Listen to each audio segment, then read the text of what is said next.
So let's go ahead and start with the women's side of things because there is a bit less on the women. We actually only have 5 of them. We have Kayden Carter and Katana Chance. We have B-Fab and Michin, who are technically listed as a tag team. We have Shayna Baszler and Zoe Stark, obviously Pure Fusion Collective. We have Raquel and Liv Morgan, obviously Raquel and Liv Morgan. They ain't got a tag team. Then we got Chelsea Green and Piper Nivens, a.k.a. Chelsea Green and Piper Nivens. Once again, don't have a tag team name. But at number 5, I'm going to go with Kayden Carter. I feel like she has some potential to do some things within that singles division. I think, though, if they're really going to push her, they probably should use her indie character a lot more, which was a lot darker persona. She was using, I think, Motionless in White's theme song. I would probably lean towards that because this version of Kayden probably isn't going to get over. She is a pretty good babyface, but I don't think right now would be the best time, although I guess you could have her go against Chelsea Green if you really wanted to, but I think between Kayden and Katana, I would give it to Kayden. At number 4, I'm going to go with B-Fab. I think Michin, they kind of already seen that, she just ain't got no aura, man. And it sucks because people that are fans of Michin, like I see so many people in her Twitch streams, her TikTok comment section talking about how they wanted to get a singles run. They really love Michin so much, and they said she should have won the U.S. title. Yet none of these people are at the dang shows. All of y'all are not real fans. Y'all are internet wrestling fans, and that's about it. Y'all don't really care for her in person, and I hate it so much that y'all act like y'all are fake. B-Fab, on the other hand, has so much potential, in my opinion. I think she's somebody that really can do some big things within that single division. I've already said before, I think she has the mic work. The ring work is coming on. I feel like that match against Charlotte was a really good match. I talked about it last episode, the episode before that. So I think B-Fab has some potential. She probably have to go to NXT first, though, I feel, to really, start building up more of a character and really getting a bit more of her ring work in line so that when she does get to the main roster, she doesn't have to be carried by anybody, because she was a bit carried by Charlotte Flair. I'm not going to lie to you. But again, that's Charlotte Flair. You're going up against one of like the greats. Kind of makes sense for her to be carrying, in a sense, someone who's a bit of a rookie, to be honest. At number 3, I'm going to go with Raquel. Raquel, I could see them pulling her character that she had in NXT that got her the NXT Women's Championship. I just don't know if they're going to actually do it with Raquel, because they seem to do this weird thing of where they'll push Raquel, they won't push Raquel, they will push Raquel, they won't push Raquel. Raquel gets hurt, but it's not even a major injury by any means. Then they don't bring her back for a lot of time. So I don't know what the heck they're going to do with Raquel. I'm going to be honest with you. I could see Raquel getting some kind of push. It's more likely she gets a push than B-Fab or Kayden Carter. I just don't know what that push culminates into. Maybe she's like the Giant on Raw's side. But I feel like when it comes to Giants, you want them to be heels. So if she does turn on Liv Morgan, or if Liv Morgan turns... if she turns on Liv Morgan, are you going to Liv Morgan be a face? Probably not. If Liv Morgan turns on her, you're going to have Raquel be a heel? Probably not. You're going to be pushing her toward the face. So it's yeah, I don't know with her. But if she could be a heel, it'd be a lot better for her. Number 2, speaking of heels, Shayna Baszler. Well, she don't wear heels, but speaking of Shayna Baszler. Shayna Baszler, if we gave her an NXT character, which we really still can because she's already a heel, would be absolutely perfect. She was one of the best NXT champions that we have seen in NXT in a very, very, very long time. It's really her. I mean, from her point in time, at least. It was her, it's Asuka, and it's Roxanne Perez that are the 3 best runs, in my opinion.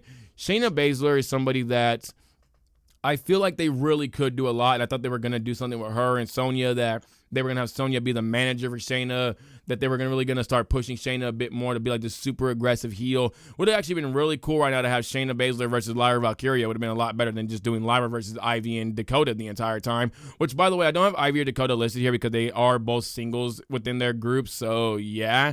Even though Dakota Kai was working the tag team every once in a while, she's basically the single star for Damage Control. Same thing for Ivy Nile as well, so that's why I didn't list her. That's why I didn't list either one of them. But Shayna Baszler, I could see doing a lot of great things, especially within that mid-card division. Now that you do have the mid-card, I think this would be the perfect spot for Shayna Baszler. At number 1, though, Piper Nivens. I would love to see the world where Alba Fire turns on Chelsea Green and Piper Niven. She becomes a face. She gets a U.S. belt. Then eventually we have Piper Niven and Chelsea Green kind of just slowly break up. Or we have Chelsea Green be Piper Niven's manager. And then we have Piper Niven eventually gets the United States belt, because I would love to see her as a heel. I think she could be like Nia Jax 2.0, where she could just go and dominate the entire division, whether it be as a U.S. champion or even be as the WWE Women's Champion. I could see very, very, very big things, though, from Piper Nivens. I loved her feud last year with what was that, Bailey? Yeah, that was Bailey. I was going to say Becky Lynch, but no, that was Bailey because it was that Clash at the Castle, and they had an absolutely fantastic match. Look at that, we're using that F word again. She had an absolutely fantastic match. I was hoping that she would get more of a push the rest of the year, but sadly she didn't. Didn't even really get tag belts. Didn't get the U.S. belt. Sadly, Chelsea got it. I'm not the biggest fan of Chelsea Green. I wish Piper Niven would have got it over Chelsea, in my opinion. But I'm still hoping that maybe Piper Niven can be like Nia Jax 2.0. Now, on the men's side of things, before I do say the 7 teams that I do have, I took out a bunch of teams. I took out Pretty Deadly because I don't think either one of them are going to actually be good separate. I took out the Wyatt Six because I feel like they all need each other. Jacob and Dragon Lee are already kind of getting pushed as solo stars, so it doesn't really make any sense. And Alex Shelley and Chris Sabin are probably way past their primes to be solo stars. I feel like they're probably needed a lot more for the mid-card division than they are to be solo guys. So, at number 7, I have Xavier Woods. I think Xavier Woods is probably someone that's also past him getting a solo push. But I could see the world, unlike Alex Shelley and Chris Sabin, where Xavier Woods turns on Kofi Kingston fully. Or we have Kofi Kingston, turn on Xavier Woods. He goes back to being a face. Then we have Xavier Woods be a heel. I could see a world where that happens. I just don't think solo championships will be happening for him. There's a world where he can get like an IC belt or US belt, but I just don't see it happening for Xavier Woods. I think we're past that point. The time we really would have got that was when he was like King Xavier. But sadly, we kind of pushed him against Roman Reigns, and then Roman Reigns stole his dang crown. So, yeah, no, we're kind of way, way past Xavier Woods. Another guy I feel like we're really past as well is number 6, Ivar. Ivar is somebody that I feel like during the... What was that? Because he had a match with Kofi Kingston. I want to say it was like 2021, 2022. That was a time where I really felt like Ivar was coming on as a wrestler. A lot of fans were really excited about the potential of Ivar. Then he ended up getting hurt, which really sucks because I think he was going to start actually breaking out as a solo star around that time. I think now, because the War Raiders just have had like a very mid-run, to say the least, they've had great matches against Finn Balor and JD McDonough and against, what was their names? The Creed brothers.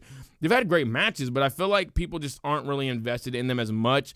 And I feel like Ivar just would not get the push that we think he could get. Although I would love to see him get like some kind of big push within that mid-card spot because he is such a phenomenal wrestler, man. This guy is one of the best ones on the roster. Speaking of great wrestlers, number 5, Humberto. I would have loved to see Humberto get a push. He was starting to get a bit of a singles push back in 2019, 2020. I think again when he came up with Angel Garza back in 2021, 2022.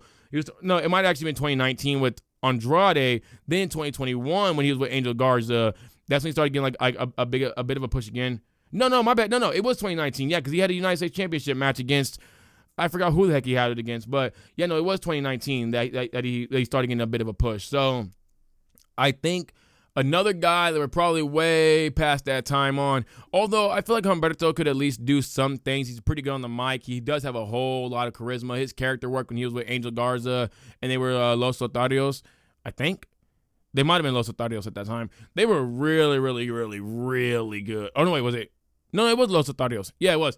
They were really, really good at that time when they were that tag team and they're kind of just going around swooing all the women. I really, really loved that version of them. So there is a world where Humberto could actually be a mid-card guy, maybe get like a belt or two, but I think we might be just a little bit past it, but not not anywhere like Ivar or Xavier Woods by any means. At number 4, I'm gonna go with Tommaso Ciampa.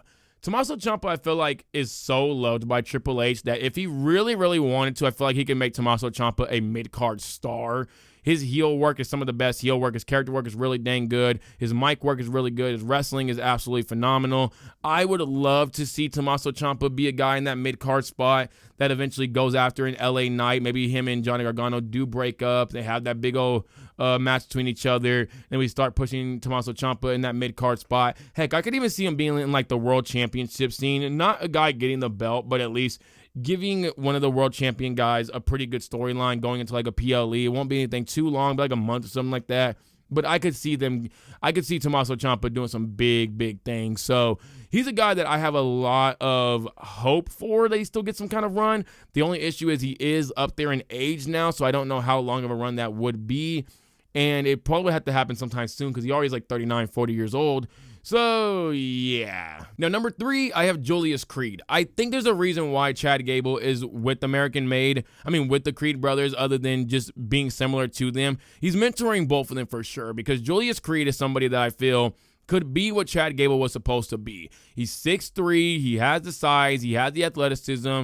His mic work definitely needs to be worked on, but I could see Chad Gable potentially being his manager. I could see Brutus Creed also being a guy as well, but I think I like Julius Creed just a bit more. He's really, really good, man. I want to see a singles push for this guy, and I think Julius Creed should get that push sometime soon. We should not drop the ball like we have with other tag teams. 2 of them are going to be mentioning real soon, but we should not drop the ball with Julius Creed or Brutus Creed. I think they both should get their solo runs. As you continue getting their tag runs, though, allow them to really get a big thing going with American Made, and then potentially having Julius Creed break away from the group, because it feels like Brutus Creed does play the heel really well. Julius Creed, on the other hand, good, but it also kind of feels forced. I feel like in the face role, he might do a lot better, and I think he really could be like that Kurt Angle number 2 if he is able to get his mic work going, and if we do give him that big push that I believe he should get. Now, at number 2, Austin Theory. I have so little faith in Austin Theory, but I also, from an unbiased standpoint, I see why so many people believe in Austin Theory. My issue with them is this, though. Austin Theory is a tie to Vince McMahon. Vince McMahon, because of how disgusting of a human being he is, has probably ruined any kind of potential for Austin Theory. This is why I have very little hope for Austin Theory. But I would say this, that Austin Theory's selfie gimmick run was one of my favorite runs from a champion during the 2020s to now. He showed absolutely amazing character work. His mic work looked really good. In ring, he's not that bad. He is pretty good. So I would like to see a bit more from them in Austin Theory, or at least let the guy go if you're not going to use him. If you're going to continue to just keep having him in this tag team and kind of just keep having him suffer for the whole Vince McMahon connection, then just let the guy go. Let him be able to go to the Indies. Let him be able to go to TNA or Ring of Honor or AEW or wherever the heck the guy decides to go, and allow him just to really just build himself up into a potential star, get away from the whole Vince McMahon name, maybe even changes his name up. Honestly, I don't know why they didn't just change his name.